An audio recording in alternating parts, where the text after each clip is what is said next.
చేతిలో బౌల్ పట్టుకొని వచ్చేసాను ఏంటా అని మీరు అనుకుంటున్నారా? ఇందులో చికెన్ బ్రెస్ట్ పీస్ ఉన్నాయండి. అండ్ ఇవి మనం పాప్కార్న్ చికెన్ చేసుకుందాము. ఏంటి బ్రెస్ట్ పీసులు అంటుంది, పెద్ద పీసులు చూపించింది, పాప్కార్న్ చికెన్ అంటుంది అని అనుకుంటున్నారా?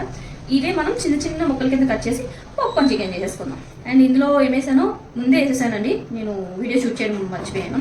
ఇందులో తందూరి మసాలా, కొంచెం కారం, ఉప్పు, పెరుగు, నిమ్మకాయ వేసానండి. ఈ 5 ఐటమ్స్ ఇందులో వేసేసి కలిపేసి ఒక 2 hours ఫ్రిడ్జ్లో పెట్టేసి తీసాను. ఇది పాప్కార్న్ చికెన్ ముక్కల కింద కట్ చేసి ఈ సైజ్ అయితే కట్ చేసుకోవాలి. చూసారు కదా, ఈ సైజ్. ఒక బౌల్ తీసేసుకొని అందులో వచ్చేసి ఇది మైదా చూస్తున్నారు కదా, మైదా ఫుల్ హాఫ్ కప్ ఉంటుంది, హాఫ్ కప్ మైదా వేసాను.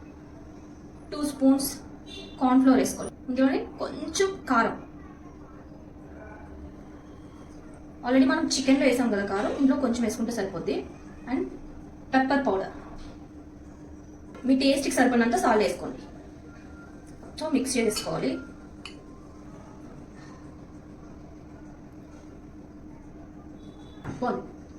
స్పైసీగా, సాల్టీగా మళ్ళీ అంతే. కొంచెం ఐస్ క్యూబ్స్, ఐస్ వాటర్ ఏదైనా వేసుకోవచ్చు. నేను క్యూబ్స్ తెచ్చుకున్నాను. ఇందులో కొంచెం కూలింగ్ వాటర్ వేసుకుంటాను. అంటే ఎంతవరకు ములిగిందంటే ముక్క ములుగుతుంది కదా, అప్పుడు సరిపోతుంది.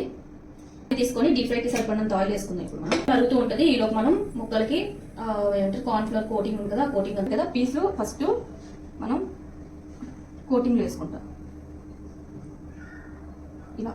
ఇలా కోట్ చేసుకొని ఇలా ఐస్ వాటర్ వేసుకొని మళ్ళీ కోట్లో వేసుకుంటాం. ఇలా ఈ పిండి మిక్సర్లో వేసుకుంటాం. వేసుకొని చూసారు కదా, ఇలా చేసుకోవాలి. ఇప్పుడు ఇదంతా చేసుకుంటాను. అప్పుడు నెక్స్ట్ ప్రాసెస్కి వెళ్దాం. చూసారు కదా, ఆయిల్ మరిగిపోయింది, ఫుల్ హీట్ అయిపోయింది. అండ్ ఇందులో మనం పాప్కార్న్ చికెన్ వేసేసుకున్నాం. ఇలా కోట్ చేసింది. పాప్కార్న్ చికెన్ అయితే రెడీ అయిపోయింది. ఇప్పుడు మనం బౌల్లో తీసేసుకున్నాం.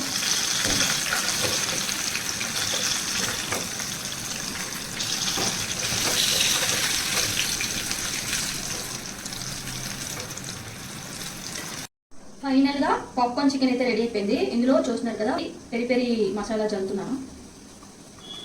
సాస్తో తినేస్తే సూపర్ ఉంటుంది.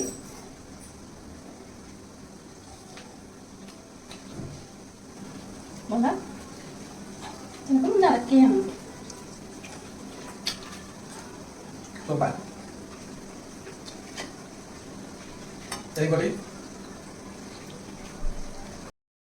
ఇలా ఒక్కసారి ట్రై చేయండి ప్లీజ్. లైక్ చేసి, షేర్ చేసి, సబ్స్క్రైబ్ చేసుకోండి. By by.